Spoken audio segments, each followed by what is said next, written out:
Mummy daddy wedding anniversary వస్తుంది కదా, ఏం చేద్దాం?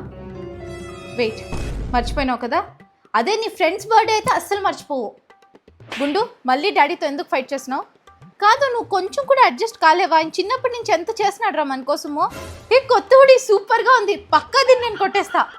యా ఫేస్ ఏం రా అట్లా అయిపోయింది, ఎంత ఆయిలీగా ఉంది లిటరల్లీ. అందుకే చెప్పాను మామా chia oil free face wash use చేయండి. స్ట్రెస్ అండ్ పొల్యూషన్ వల్ల ఉండే ఆయిల్ స్కిన్ ని జెంటల్ గా క్లెన్స్ చేస్తుంది. చియా అండ్ సెరమైడ్ స్కిన్ లో ఉండే నేచురల్ బ్యారియర్ ని స్ట్రెంథెన్ చేస్తుంది. ఆల్సో ఇది ఫ్రీ ఫ్రమ్ హార్మ్ఫుల్ కెమికల్స్, ఎందుకంటే ఇందులో గుడ్నెస్ ఆఫ్ చియా అలాగే పవర్ ఆఫ్ సెరమైడ్స్ ఉన్నాయి. ఫేస్ వాష్ తో పాటు మామా చియా ఆయిల్ ఫ్రీ మాయిశ్చరైజర్ కూడా ఎఫెక్టివ్ గా వర్క్ అవుతుంది. ఇది మన స్కిన్ కి కావాల్సిన మాయిశ్చర్ ని లాక్ చేసి ఆయిల్ ని తొలగిస్తుంది. మామా మన మాట విని కంటిన్యూస్ గా వాళ్ళ ప్రోడక్ట్ ని ఇంప్రూవ్ చేస్తున్నారు. Because it is co created with dermatologist. దీన్ని నువ్వు మామా యాప్ లేదా మామా వెబ్సైట్ లో ఆర్డర్ చేసుకోవచ్చు. నా కూపన్ కోడ్ కరీనా 2025 యూజ్ చేస్తే 20% డిస్కౌంట్ కూడా దొరుకుతుంది. పూజకు పోయి ఈ ఫేస్ చూపిస్తావా? ఓ బ్లష్ కూడా అవుతుండవు.